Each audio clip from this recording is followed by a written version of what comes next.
Dizem que a casa se lembra. Talvez seja por isso que, mesmo antes de o peru estar no forno, eu senti isso. Aquela quietude, nem pacífica, nem solitária, apenas o tipo de silêncio que surge depois de anos arrumando uma mesa pela qual ninguém agradece. Se você já olhou para um guardanapo dobrado e sentiu que era o único que mantinha tudo junto, fique. Esta não é uma história de vingança barulhenta. É algo mais suave e triste. O tipo de história tranquila que pode parecer com a sua.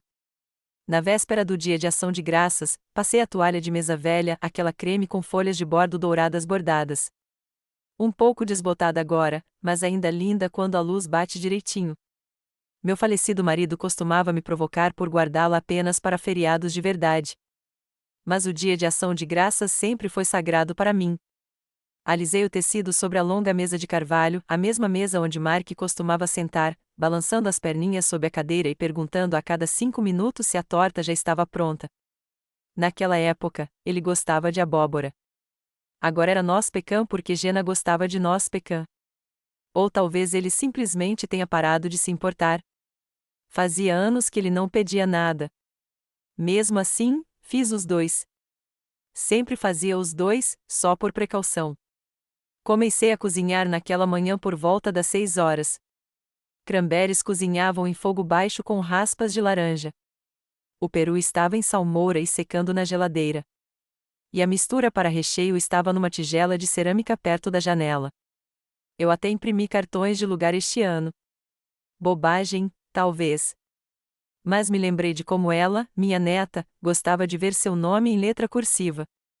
Meus joelhos doíam e eu tinha que ficar sentado com mais frequência do que antes. Mas continuei me movendo, não por mim, mas pela lembrança do que o dia de ação de graças costumava ser. Pela esperança de que talvez este ano Mark se lembrasse. Eu não o via pessoalmente desde a Páscoa. Ele mencionou que as coisas estavam agitadas, que a família da Jenna estava visitando com mais frequência agora e que as crianças estavam com tanta coisa para fazer. Eu entendia, pelo menos, eu dizia a mim mesma que entendia. Mas algo em mim ainda acreditava, esperava, que ele voltasse para casa, mesmo que fosse só para comer uma torta, mesmo que fosse só para agradecer. Às 10h15, meu telefone vibrou. Sorri. Era ele. Mark. Ei, mãe. Não exagere hoje. Só descanse. Nós daremos um jeito neste ano. Respondi com um emoji de polegar para cima. Não falei muita coisa. Não fiz perguntas. Eu já tinha preparado as batatas doces, arrumado os pratos deliciosos e pendurado a placa de madeira com os dizeres Angrato na porta da frente.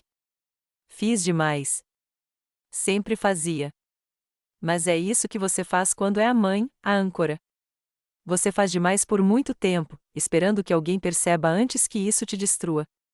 O dia transcorreu como sempre. Às 14 horas, a casa estava tomada pelo aroma de alecrim, açúcar mascavo e canela. As massas de torta já tinham esfriado, e amarrei cada guardanapo com barbante e uma fatia de laranja seca, como eu tinha visto em uma revista certa vez. Até desenterrei os velhos discos de vinil Nat King Cole, é claro. Acendi a lareira cedo. As chamas faziam sombras tremularem sobre a foto de Mark aos 7 anos, segurando uma coxa de peru com um sorriso largo demais para o rosto. Aquela foto vivia na lareira o ano todo. Lá fora, o ar estava fresco, e os pinheiros ao longo da serra balançavam como se soubessem que algo estava por vir. Olhei para o relógio, 14h47. Ainda era cedo. Não entrei em pânico. Às 15h30, tudo estava pronto. Peru descansando, pratos tampados, pãezinhos esquentando no forno, vinho gelado. Fiquei parada na janela, ainda de avental, observando um vizinho estacionar na garagem com os braços cheios de torta. Risadas jorravam do carro como cidra quente. Sorri a princípio, mas logo me virei. A mesa tinha 8 cadeiras. Só uma estava sentada, a minha. Sentei-me, não para comer, ainda não, mas apenas para respirar, para manter o momento no lugar por tempo suficiente para fingir que ainda significava alguma coisa. O relógio tic-taqueava sem parar na parede, o mesmo relógio que Mark fez na aula de marcenaria do penúltimo ano. Ele me deu com um sorriso torto e um orgulhoso, eu nem precisei de ajuda. Eu o mantive funcionando todos esses anos, o mantive vivo, como tudo mais que ele deixou para trás. O silêncio não era alto. Era mais pesado, mais denso. Acomodou-se nos meus ombros como uma pergunta que eu não queria fazer: o que acontece quando aquele que criou todo mundo é deixado para trás? Às 4h15, parei de fingir. Cortei algumas fatias do peru não porque estivesse com fome, mas porque alguns rituais são mais difíceis de abandonar do que as pessoas. Servi uma taça de vinho e não bebi. Coloquei o cartão de visita da ela de volta na gaveta. Os paus de canela no centro de mesa estavam começando a secar. E ainda nenhuma batida, nenhum farol, nenhuma voz, nenhum marque. Eu queria poder dizer que fiquei com raiva, que joguei um prato, que liguei para ele e perguntei que tipo de filho esquece a mãe que o alimentou por décadas. Mas não foi isso que aconteceu. Fiquei ali sentada, com o guardanapo no colo, com um silêncio dentro de mim mais profundo que a neve que ainda nem tinha começado a cair. Porque a verdade é que não se tratava de ser esquecida para um jantar. Era sobre tudo o que eu já tinha feito, cada torta, cada curativo, cada noite em que fiquei acordada quando ele estava doente, ser tão fácil de apagar, como se não contasse mais, como se fosse uma dívida, como se fosse invisível. Naquela noite, depois de embalar a comida em recipientes de plástico e limpar a mesa vazia, fui até a sala dos fundos e peguei uma caixa que eu não tocava há anos. Era onde eu guardava a escritura original da casa, na época em que só tinha o meu nome e o do meu marido. Segurei a pasta no colo e não a abri. Ainda não. Porque algo havia mudado em mim naquele dia. Não era raiva. Não era desgosto. Era a tranquilidade de saber que a casa não comportava mais as pessoas para quem a construí. E talvez, só talvez, não precisasse mais. Não tive notícias do Mark na manhã seguinte, nenhuma mensagem. O molho de cranberry ainda estava na geladeira, intocado. O recheio, bem fechado, esperava por bocas que nunca vieram. Fiz café como sempre, prensa francesa, o favorito do meu marido. Costumava ser meu também, antes de tomá-lo sozinha virar rotina. Havia gelo na janela da cozinha, espalhando-se como veias em um coração esquecido. Fiquei ali mais tempo do que o normal, com uma mão no balcão, a outra segurando minha caneca, deixando o vapor subir até meu rosto como uma espécie de véu. Eu não estava chorando, ainda não. Estava cansada demais para chorar. O que eu senti foi mais pesado do que isso. Era a dor de ser apagada sem que ninguém dissesse nada. É isso que ninguém te conta: quando as pessoas param de aparecer, geralmente não dizem em voz alta. Eles simplesmente param uma visita perdida de cada vez, um ano que vem de cada vez, e então, eventualmente, você simplesmente sai da lista. Fui até a sala dos fundos e peguei a pasta novamente. Disse a mim mesma que estava apenas organizando, talvez abrindo espaço na gaveta do arquivo, mas, no fundo, eu já sabia o que estava procurando. Lá estava um documento que eu havia assinado no outono passado. Mark trouxe o dinheiro depois que a mãe de Jenna teve um pequeno derrame. Ele disse: "É só para facilitar as coisas, mãe. Caso aconteça alguma coisa, eu posso ajudar a pagar as contas e os impostos." Lembro-me de estar sentada no sofá e entregar-lhe a minha caneta. Ele disse que já tinha preenchido a maior parte, eu só precisava assinar. Naquela época, eu ainda acreditava que amor significava sim. Dei uma olhada na linha que importava: seção de copropriedade, Mark Taylor e Jenna Taylor. Meu nome estava em segundo lugar, quase como um convidado. Reli 3 vezes, não porque não entendesse, mas porque não conseguia acreditar que tinha deixado aquilo acontecer. Não por ignorância, mas por amor. Um amor cego e ávido por agradar. O tipo de amor que acha que dizer sim é sempre a coisa certa a fazer. O tipo que se esquece de como a gentileza pode ser facilmente confundida com permissão. Liguei para o cartório do condado mais tarde naquela tarde. Disse que estava apenas atualizando os registros, mas o funcionário do outro lado da linha verificou o status do imóvel sem hesitar. Sim, a casa havia sido recentemente atualizada para a dupla propriedade. Sim, havia uma avaliação pré-anúncio pendente para fins de venda apresentada por Mark Taylor. A mulher não disse muito mais. Ela não precisava. Não gritei, não fui até a casa do Mark, não liguei para ele perguntando por que a criança que eu carregava no meu próprio corpo agora tentava me tirar do lar que eu construí. Em vez disso, recostei-me na cadeira, com as mãos no colo, e ouvi o silêncio que se seguiu. Alguns de vocês talvez conheçam esse silêncio, aquele que não vem da paz, mas daquele tipo de traição que nem parece dramática. Ele simplesmente aterrissa, silencioso, preciso, como o momento em que você percebe que seu lugar à mesa não existe mais.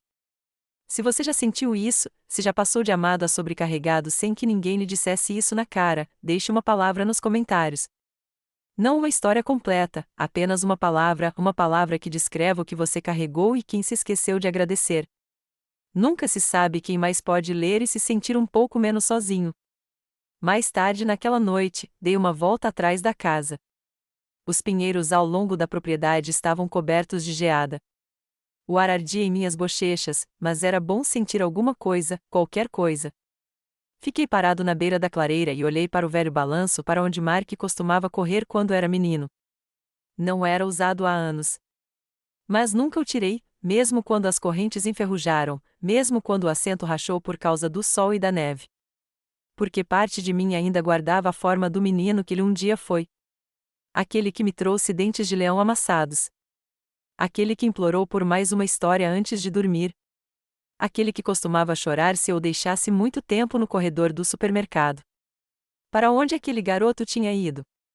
De volta para dentro, abri a gaveta onde guardava meus cartões de receitas, não os digitais, mas os de verdade. Manuscritos, desbotados, manchados de molho e do tempo. Um deles era da minha mãe, pão de abóbora com cobertura de açúcar e canela. Estava dobrado ao meio, quase legível agora. Eu não fazia aquela receita há anos. Percebi então como muitas das minhas tradições haviam sido silenciosamente eliminadas, não por violência, nem mesmo por malícia, apenas substituídas. Jenna agora trazia tortas prontas. Mark gostava mais do recheio dela. E o dia de ação de graças? Bem, aparentemente isso poderia ser ignorado se o outro lado da família tivesse uma paisagem melhor. Não dormi muito naquela noite, mas também não chorei. Em vez disso, sentei-me à mesa, sem velas, sem música e fiquei olhando para a cadeira vazia à minha frente. Aquela cadeira já tinha sido ocupada pelo meu marido. Depois, por um tempo, pelo Mark.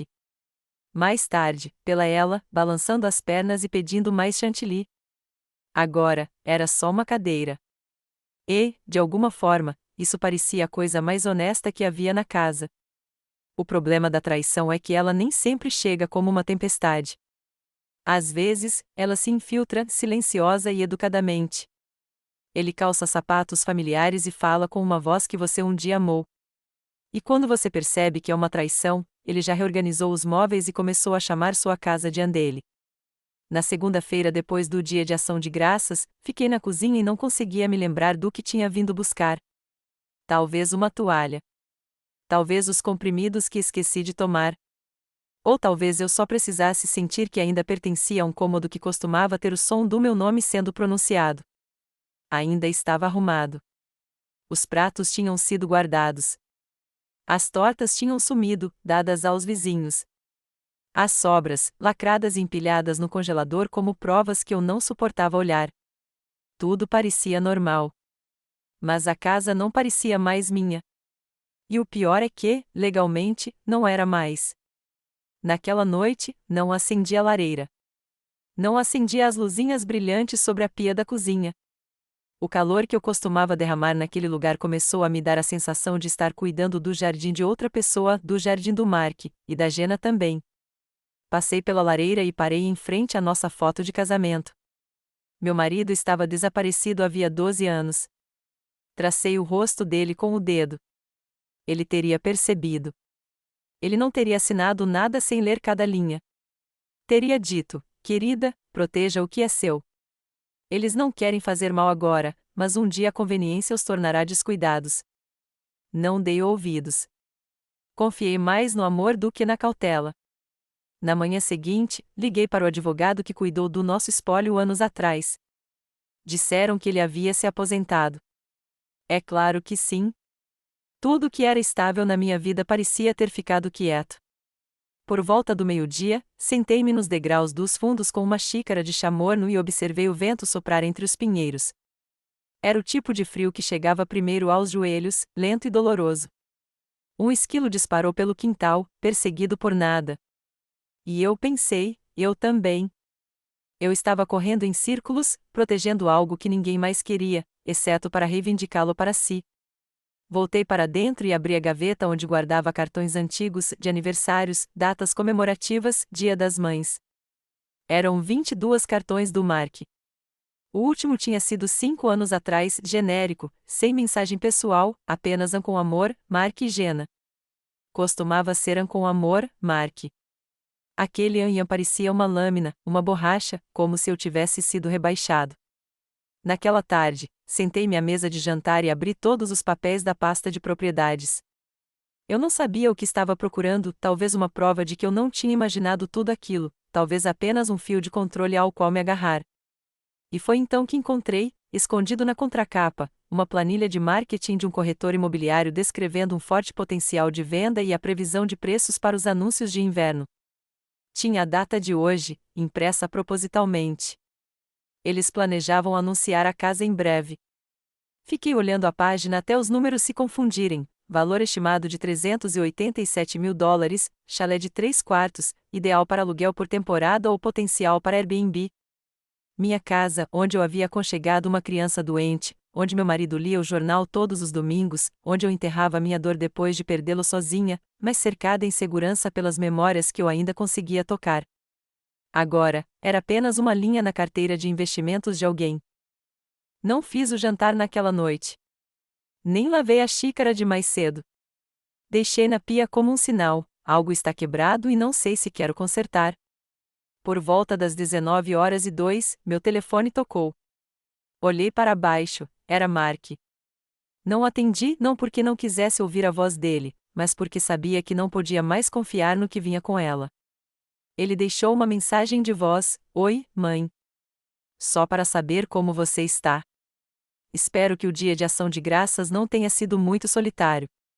Os pais da Jenna comeram um presunto assado com mel incrível. Esqueci completamente de te mandar fotos. Enfim, vamos conversar neste fim de semana. Quem sabe a gente não passa por aqui para ajudar a limpar o sótão ou algo assim. O sótão. Aquele cheio de caixas do meu marido, meus livros de receitas, as ferramentas dele. O que eles planejavam fazer com o sótão? Colocá-lo em exposição? Jogar fora o que não conseguiam vender? Fiquei sentado no escuro por um longo tempo depois disso, sem música, sem TV, apenas a respiração suave e regular de alguém percebendo que seu filho tinha começado a contá-lo. E não por ódio, teria sido mais fácil. Por conveniência, o que é pior, porque a conveniência nem sequer faz mal a ninguém. Há um momento, nada barulhento nem dramático, em que você finalmente entende que eles não vão voltar para você. Não a versão de você que os criou. Não a mulher que costurava botões, assinava autorizações e ficava acordada durante as viroses estomacais. Aquela mulher ficou para trás, e ninguém se despediu. Eu me arrastei para a cama naquela noite, ainda de chinelos. Não penteei o cabelo, nem liguei o despertador. Não havia motivo para acordar cedo.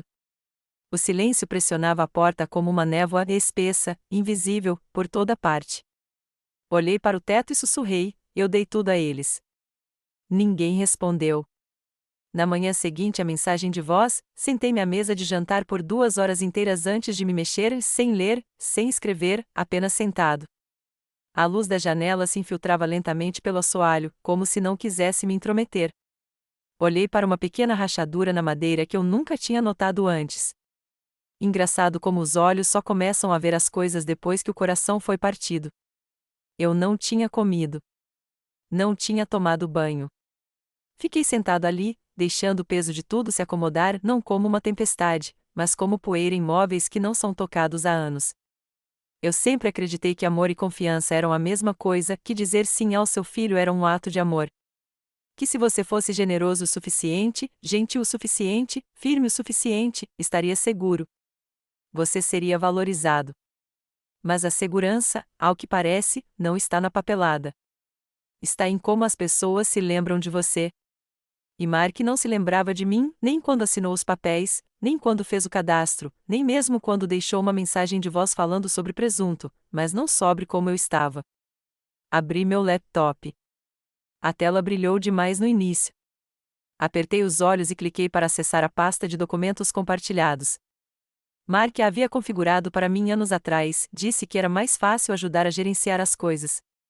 Lá dentro, encontrei o que não queria ver, uma planilha intitulada Plano de Transição da Marlene, atualizada há 3 semanas. Fileiras e fileiras de tópicos: limpar o sótão até 15 de janeiro. Preparar a cozinha para uma reforma leve. Discutir opções de moradia assistida, primavera de 2024. Obter orçamento para van de mudança, local. Visita a cabana, Word e Jena, provisório em fevereiro. Recostei-me como se alguém tivesse me dado um soco no peito. Eles não estavam apenas me ajudando a sair, estavam seguindo em frente sem mim. E o pior, eles não achavam que estavam fazendo nada de errado. Fechei o laptop, levantei-me, fui até a cozinha e fiquei olhando para a velha chaleira que eu tinha desde 1986. A alça estava um pouco frouxa. O apito não funcionava mais, mas tinha durado. Como eu. Liguei-o mesmo assim e, pela primeira vez em dias, sussurrei algo em voz alta: isso acaba agora. Não por raiva, nem por vingança, apenas por clareza, um tipo de despertar que não o torna mais forte, mas o faz parar de se encolher. Naquela tarde, abri o armário do corredor e tirei o pequeno cofre de metal que eu não tocava há anos. Ainda cheirava levemente a poeira e cedro. Dentro estava o testamento do meu marido, uma cópia da escritura original, cartas que ele me escreveu durante sua internação no hospital e uma lista de contatos que ele me deixou, com o seguinte título: se você sentir que algo está errado, ligue para essas pessoas. Passei o dedo pela página até encontrar um nome que não li há muito tempo: Catherine Leland, sua velha amiga, consultora imobiliária. Não liguei naquele dia. Eu não estava pronta.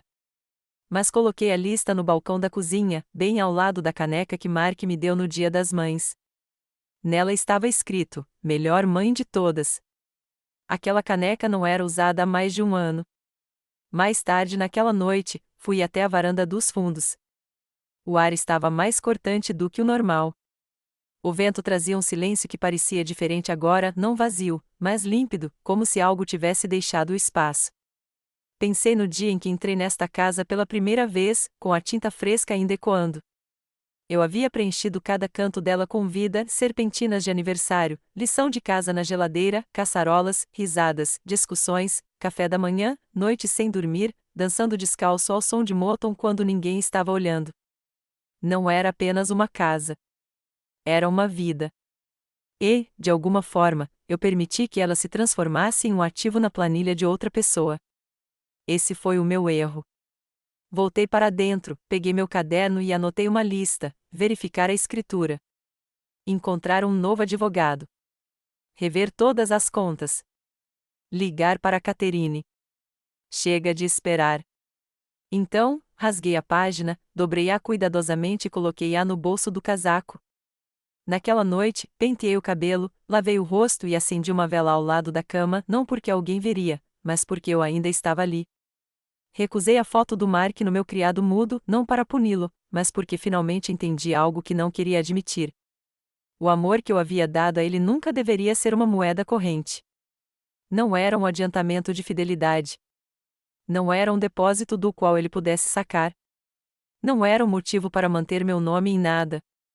Se você já olhou para uma vida que construiu pacientemente, amorosamente, todos os dias, e percebeu que agora outra pessoa a reivindica como se fosse sua, então você conhece esse tipo de dor. Você sabe o que significa ser substituído sem discussão.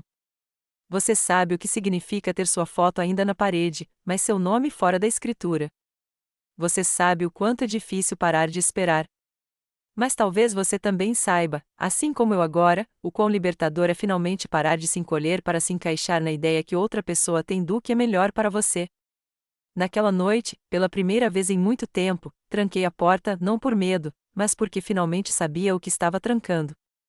E não era uma pessoa. Era uma permissão. Na manhã seguinte, arrumei minha cama com as mãos devagar. Não era porque alguém viria, nenhum convidado, nenhuma visita agendada, apenas eu no meu quarto silencioso, dobrando as pontas do cobertor como fazia há décadas. Mas havia algo diferente naquele ato, não como uma tarefa, mas sim como uma reivindicação, uma maneira silenciosa de dizer: isso ainda é meu. Fiz mingau de aveia no café da manhã, simples, com um pouco de açúcar mascavo. Sem canela. O Mark sempre odiou, então parei de usar há muito tempo. Naquela manhã, adicionei uma pitada de canela de volta. Um detalhezinho, mas notei. Sentei-me perto da janela com minha tigela, observando o sol nascer por entre os pinheiros. A luz se movia pela varanda, suave e dourada, tocando o balanço que não segurava ninguém há anos. Pela primeira vez, não senti a dor da espera. Não me perguntei se alguém viria sentar ao meu lado. Apenas sentei, respirei e comi devagar. Depois do café da manhã, tirei da gaveta da cozinha um envelope com um contato escrito à mão, Catherine Leland. Liguei. Ela atendeu no terceiro toque. A voz dela não mudou, continuava calma, ainda baixa, o tipo de voz que sabe ouvir antes de falar. Acho que preciso retirar meu nome, eu disse simplesmente. Ela não pediu detalhes. Apenas perguntou: quando podemos nos encontrar? Naquela sexta-feira, fui de carro até o escritório dela na cidade. Usei meu casaco de lã cinza e o cachecol que meu marido me deu anos atrás, aquele que eu guardava dobrado na gaveta de cima para datas especiais. Não sei por que escolhi essa. Talvez porque eu precisasse de um lembrete de que alguém um dia me protegeu sem precisar me controlar. Catherine me recebeu com um abraço. Ela não demonstrou pena, apenas calor humano, do tipo bom. Sentamos em uma mesa redonda, não uma de frente para a outra, mas lado a lado. Entreguei a ela a pasta, o anúncio prévio do imóvel, o formulário de copropriedade que assinei, a planilha que encontrei na nuvem, a lista intitulada Plano de Transição. Ela leu tudo, fez anotações e fez perguntas quando necessário. Nunca me fez sentir idiota. Quando terminou, olhou para mim e disse baixinho: você não perdeu tudo, Marlene. Nem perto disso. Senti minha garganta apertar. Nas 2 semanas seguintes, trabalhamos em silêncio. Ela entrou com a papelada para reverter a copropriedade, alegando autorização enganosa. Ela me ajudou a encerrar as contas compartilhadas. Congelamos o anúncio do imóvel. E comecei a fazer as malas, não a casa toda, ainda não, apenas as pequenas coisas, as coisas que importavam, uma foto minha na faculdade, antes de ser mãe, a forma de bolo da minha mãe com a tampa amassada, um livro de flores prensadas do ano em que Mark nasceu, o primeiro enfeite de Natal que meu marido me comprou. Embrulhei cada item com cuidado, não porque eu estava me mudando, mas porque eu estava me mudando para dentro de mim novamente. Certa tarde, enquanto encaixotava roupas de cama e banho de inverno, encontrei uma pilha de cartões de agradecimento que havia comprado sem motivo no ano passado. Ainda em branco, ainda lindos. Escrevi um para mim mesma: querida Marlene, você esperou. Você teve esperança. Você aguentou mais do que qualquer um poderia imaginar. E mesmo assim você continuou gentil. Mas gentileza não é o mesmo que ficar em silêncio. Bem-vinda de volta, querida. Eu coloquei-o na prateleira da lareira, bem ao lado do relógio que o Mark fez na aula de mecânica. Não mexi no relógio. Não o joguei fora, mas também não lhe dei corda. Algumas coisas não precisam continuar tic-taqueando para serem lembradas. Uma semana depois, os papéis chegaram. A casa estava oficialmente de volta ao meu nome, sem drama, sem confronto, sem pedir permissão, apenas um selo notarial na esquina e o retorno silencioso do que sempre fora meu. Mark mandou uma mensagem no dia seguinte: ei, tentei acessar os documentos. A senha mudou. Não respondi. 1 hora depois, ele continuou: tudo bem? Mesmo assim, não disse nada, não porque estivesse tentando puni-lo, mas porque silêncio não é ausência de amor. É o limite que o amor exige. Naquele fim de semana, sentei-me com Catherine novamente. Discutimos as opções: eu poderia ficar, poderia vender, poderia alugar ou reduzir o tamanho da casa nos meus termos. Não tomamos decisões. Apenas criamos espaço. Só isso já me dava a sensação de liberdade. O vento soprava mais forte naquela noite.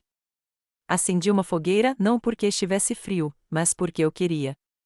Servi-me de uma taça de vinho, algo que não fazia desde o meu aniversário, 2 anos atrás.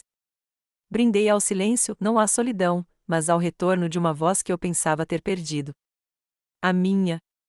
Se você já passou a vida doando, só para perceber que ninguém se lembrava do quanto isso lhe custou, se você já teve que reconstruir, não porque tudo pegou fogo, mas porque alguém tentou vender o teto debaixo de você e então talvez você conheça esse sentimento, esse poder silencioso, essa resolução calma, esse momento em que você percebe que não tem mais medo de caminhar sozinho porque sabe que não está perdido.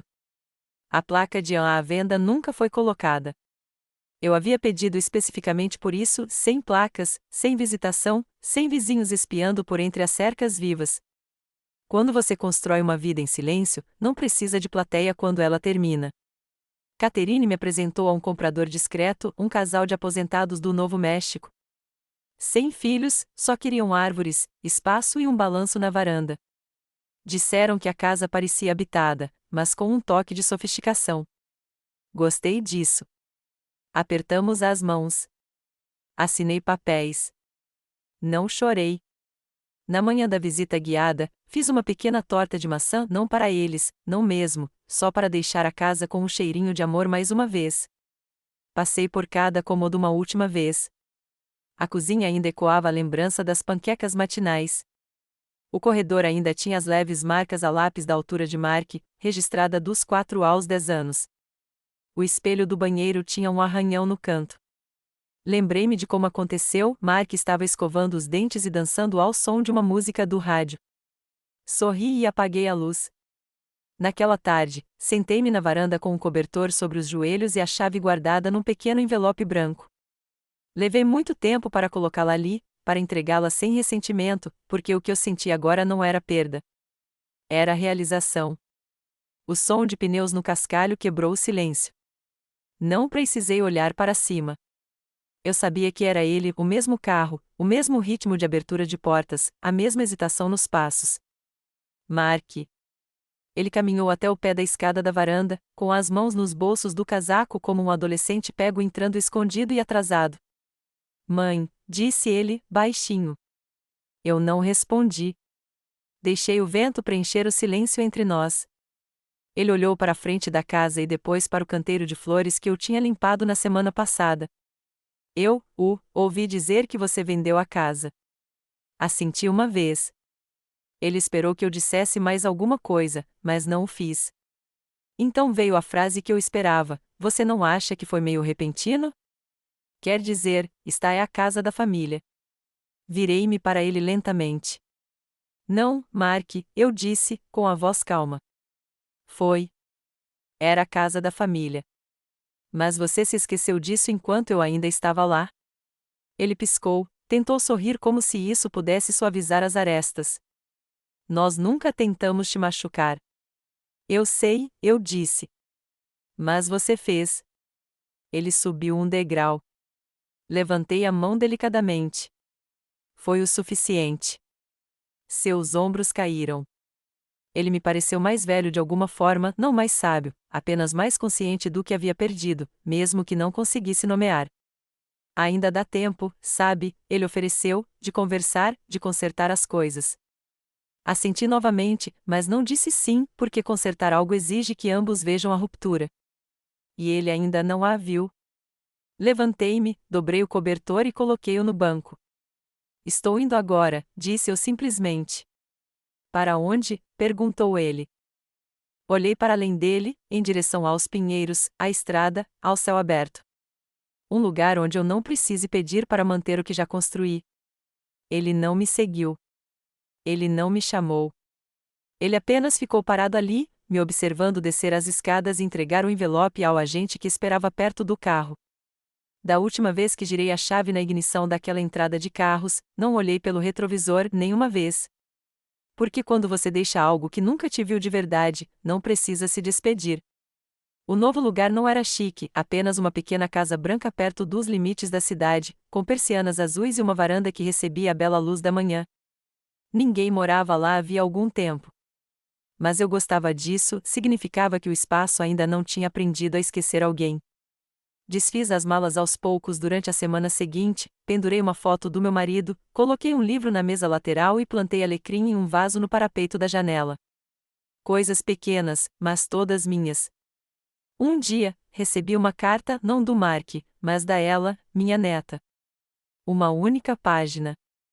Ela escreveu: sinto falta da sua torta. Eu não sabia como o dia de ação de graças realmente funcionava até que ele não aconteceu. Chorei não de tristeza, mas porque alguém notou o silêncio, e isso foi o suficiente. Nunca contei a Mark para onde me mudei, não por crueldade, mas porque finalmente construí um lugar onde meu nome deveria constar na escritura. E ninguém, nenhuma planilha bem intencionada, nenhuma mensagem de voz esquecida jamais me tiraria dali novamente. Algumas noites, ainda me sento à janela com uma xícara de chá, observando o céu mudar de cor atrás das árvores. E não me sinto apagada. Sinto-me acolhida. Sinto-me real, sinto como se tivesse voltado para alguém que estava esperando o tempo todo. Se você ficou comigo até agora, obrigada. Se você já foi esquecido, reescrito ou substituído, e de alguma forma, silenciosa e gentilmente, encontrou o caminho de volta para si mesmo, deixe uma pequena palavra nos comentários. Apenas uma palavra, sem explicação, sem necessidade de barulho. Alguém que a leia poderá se reconhecer no seu silêncio. E talvez, só talvez, isso seja suficiente.